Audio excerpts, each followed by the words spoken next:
सचिन कुंडलकर दिग्दर्शित happy journey हा चित्रपट लवकरच आपल्या भेटीला येणार आहे। पहिल्यांदा आपण मराठी सिल्वर स्क्रीनवर काहीतरी वेगळं पाहणार आहोत।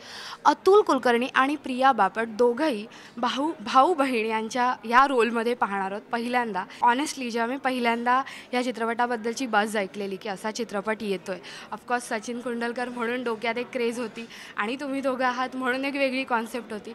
सो वी वर थिंकिंग की हां चल कपल्स वगैरे काहीतरी असेल आणि फर्स्ट टीझरमध्ये इट्स अ कम्प्लिटली डिफरंट एक व्हॅन आहे आणि त्या व्हॅनमध्ये दोघं भाऊ बहीण फिरत आहेत। ही कॉन्सेप्ट आम्ही पाहिली आणि it was seriously awestruck moment.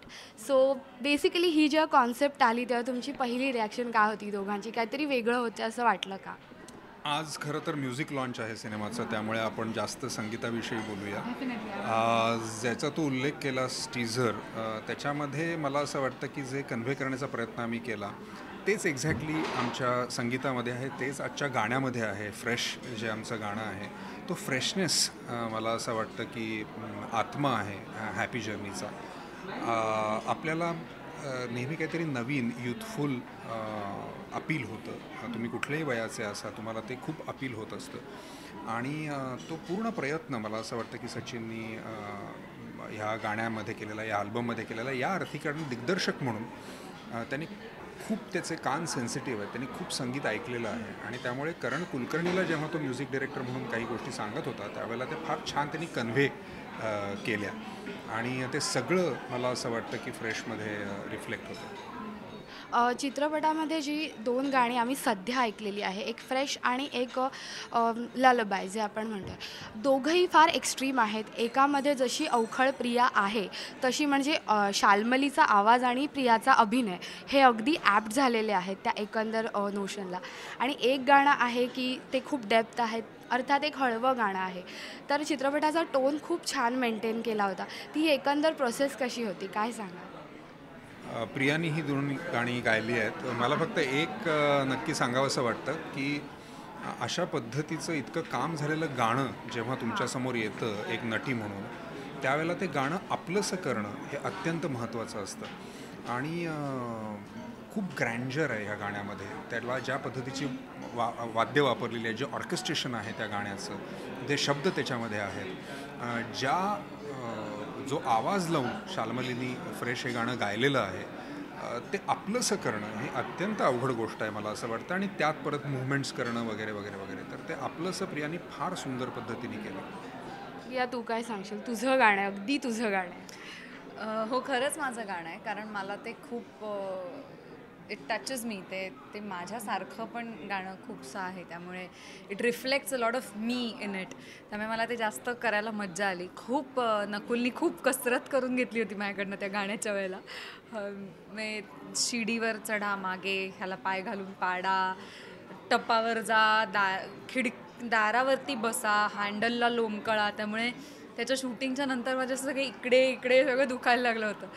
पण ते शाल्मलीने इतक्या पॅशनेटली गायलं आहे ना की ते आपोआप ती एनर्जी तुम्ही ऐकल्यानंतर तुमच्यात येते।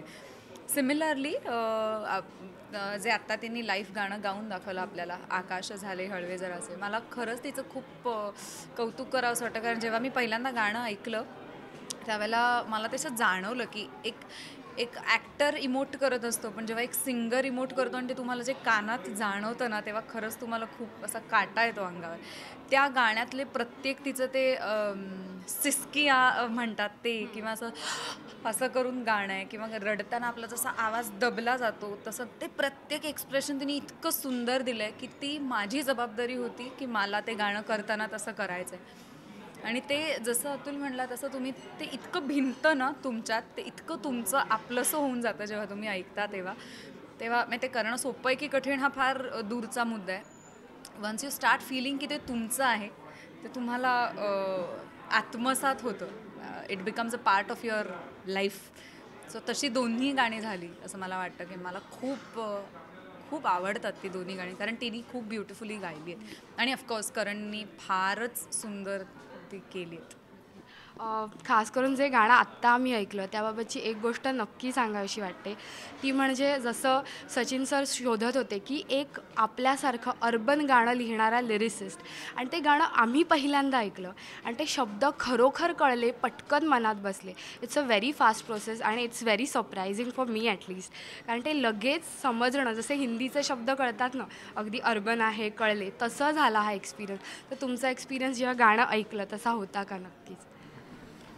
दोन्हीही गाण्यांचे लिरिक्स आधी वाचून दाखवलेले होते सचिननी, तर त्यामुळे आणि त्याच्यात रफ वर्क चाललं होतं तेव्हाही ते माहिती होतं, आणि नंतर देखील, आणि नंतर जेव्हा फायनल झालं आणि जेव्हा त्याचं रूपांतर झालं ॲक्च्युअल गाण्यामध्ये तेव्हा देखील मला असं वाटतं की या दोन्ही गाण्यांमध्ये जरा वेगवेगळं आहे. फ्रेशमध्ये सचिनला जे एक्सप्रेशन आहे ते त्याच्या संगीतातनं जास्त करून हवं होतं, आणि त्याचा एक शब्द जो कॅच करेल तो, आणि त्याचं संगीत हे त्याला जास्त डॉमिनेटिंगली त्याच्यातनं एक्सपिरियन्स हवा होता. त्याच्या उलट ललबायमध्ये मला असं वाटतं की त्याला त्याच्या शब्दांमधनं जास्त तो एक्सपिरियन्स हवा होता. दोन्हीकडे म्युझिक आहे, दोन्हीकडे लिरिक्स आहेत, पण आपण जसं ट्युनिंग करतो तसं काही वेळेला ह्याचा व्हॉल्यूम वाढवला संगीताचा, आणि काही वेळेला त्यांनी लिरिक्सचा व्हॉल्यूम वाढवला असं मला वाटतं. आणि त्यामुळे दोन्हीचं लिखाण वेगवेगळं आहे, दोन्ही वेगवेगळ्या लोकांनी लिहिलेली गाणी आहेत. त्यामुळे जेव्हा माणसं बदलतात तेव्हा प्रवृत्ती बदलते, त्यांचे स्वभाव वेगळे असतात. तर दिग्दर्शकाला हे कळणं फार महत्त्वाचं असतं की कुणाकडनं कुठलं काम करून घ्यायचं. तर त्यामुळे त्यांनी कुणाकडनं कुठलं गाणं लिहून घ्यायचं ह्याच्यावरती खूप छान मेहनत केलेली होती. प्रिया, तू काय सांगशील? I agree. मी अजून वेगळं काय बोलू, तो सगळंच बोलला आहे, which is actually true. Okay, just आता फायनल क्वेश्चन, की सचिन सरांबरोबर काम करण्याचा एक्सपिरियन्स दोघांचाही कसा होता, काय सांगा आमच्यासाठी? संगीताच्या बाबतीत बोलायचं झालं तर ब्रीफिंग, त्यांनी अत्यंत उत्तम ब्रीफिंग त्याच्या म्युझिक डायरेक्टर्सना केलेलं होतं, त्याच्या लिरिसिस्टना केलेलं होतं, आणि त्याच्या नटांना केलेलं होतं. आणि हे ब्रीफिंग मला असं वाटतं की सचिनचं फार अप्रतिम असतं संगीताच्या बाबतीत, गाण्यांच्या बाबतीत, कारण ते खूप अवघड असतं. अदरवाईज मग कोरिओग्राफर गाणं टेक ओव्हर करतो आणि मग तो करतो त्याच्या पद्धतीनं, जो सिनेमाचा भाग वाटत नाही. परंतु ही गाणी सिनेमाचा भाग वाटण्यामागे सचिन कुंडलकरचा प्रचंड मोठा हात आहे, आणि ती गाणी त्याची आहेत इक्वली असं मला वाटतं. I agree completely. तू काय सांगते? अगेन सेम, पण मला त्याच्यात एक गोष्ट अजून ॲड करायची वाटते की ब्रीफिंग बरोबरच त्याचं जे काही डिटेलिंग असतं, आणि त्याची ती फक्त स्वतः मेहनत नाही घेत, तो आपल्याकडूनही करून घेतो. जसं आपण फ्रेशच्या आधी नकुलबरोबर आम्ही रिहर्सल्स केल्या होत्या की नुसतं डायरेक्ट आता मला कोरिओग्राफर सेटवरती भेटणार आणि आम्ही शूटिंग करणार असं नाही. आमचं प्रॉपर वर्कशॉप करून आम्ही काय करणार, कसं करणार, मग ते एकाच गाडीत शूट करायचं आहे, मग आपल्याला स्टेप्स करता येणार आहेत की नाही करता येणार आहेत, मग असं काय करता येईल की त्या स्टेप्स न करतासुद्धा आपल्याला काहीतरी गमती करता येतील आणि ते गाणं अजून हायलाईट होईल. तर या सगळ्या गोष्टींचा विचारसुद्धा त्याला सेटवर जाण्याच्या आधीपासून त्याचा माहिती होता. सो मला वाटतं की हे डिटेलिंगसुद्धा एक गाणं पूर्ण करण्यासाठी खूप महत्त्वाचं आहे. Thank you so much sir, and all the best for the movie for both of you. Thank you so much. Cameraman Puneet सोबत श्वेतांबरा सावंत, राष्ट्रीय मराठी.